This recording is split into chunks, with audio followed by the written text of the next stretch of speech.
সবাই কেমন আছেন? আজকের ভিডিওতে আমরা আলোচনা করতে যাচ্ছি কিভাবে একটি খারাপ নিউট্রাল নির্ধারণ করা যায়। উদ্দেশ্য, ভিডিওর শেষে আপনি নিউট্রাল তারটি ঠিক আছে কিনা তা পরীক্ষা করতে।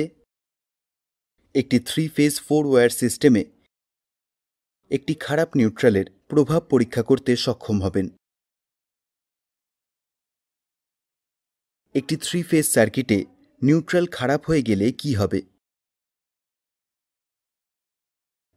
যদি যে কোনো নির্দিষ্ট মুহূর্তে 3 ফেজ সার্কিটের লোড পুরোপুরি ব্যালেন্সড হয়, 3 ফেজ কারেন্টের সমষ্টি তাহলে শূন্যের সমান। তারপর নিউট্রাল লাইনে কোনো কারেন্ট নেই, তাই এটি সংযোগ বিচ্ছিন্ন করার কোনো প্রভাব নেই। কিন্তু বাস্তব জগতে অবশ্যই এটি কখনোই ঘটে না।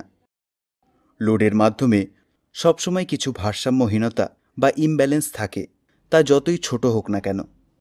তাই একটি ভারসাম্যহীন 3 ফেজ বৈদ্যুতিক লোডে লাইন কারেন্ট ভিন্ন এবং নিউট্রাল কারেন্ট শূন্য নয়।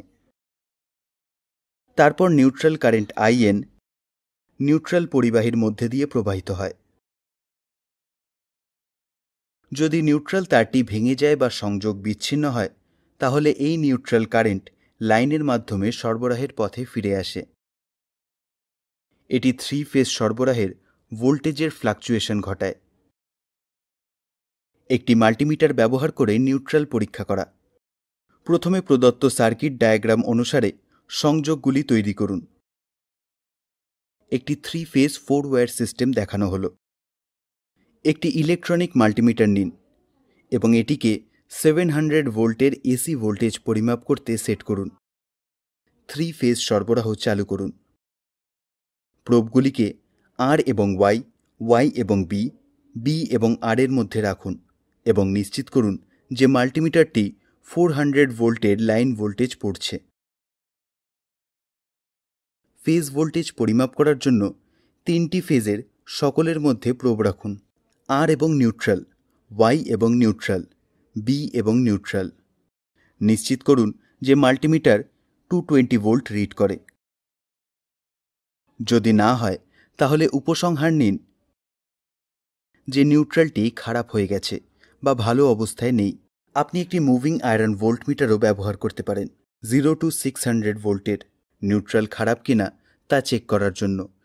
টাস্ক 2, টেস্ট ল্যাম্প ব্যবহার করে নিউট্রাল পরীক্ষা করা। সার্কিটের 3টি শাখা তৈরি করুন। ল্যাম্প L1 অ্যামিটার A1 এবং সুইচ S1 এর সিরিজে। ল্যাম্প L2 অ্যামিটার A2 এবং সুইচ S2 এর সাথে সিরিজে।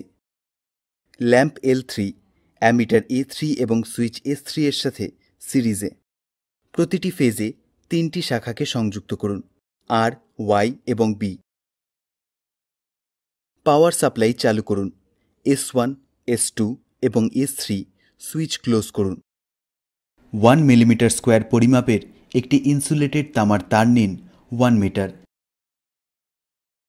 S1, S2 এবং S3 এবং নিউট্রাল সুইচগুলির প্রান্তে তারটি রাখুন।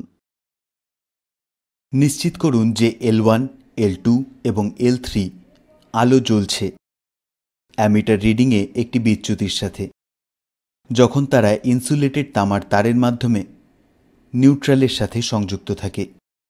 যদি ল্যাম্পগুলি না জ্বলে, তাহলে উপসংহার নিন যে নিউট্রালটি ঠিক নেই বা খারাপ অবস্থায় আছে। আমি আশা করি এই ভিডিওটি দেখার পরে আপনি 3 ফেজ 4 ওয়্যার সিস্টেমে খারাপ নিউট্রাল শনাক্ত করতে সক্ষম হবেন। ভিডিওটি দেখার জন্য ধন্যবাদ। আপনার দিন শুভ হোক।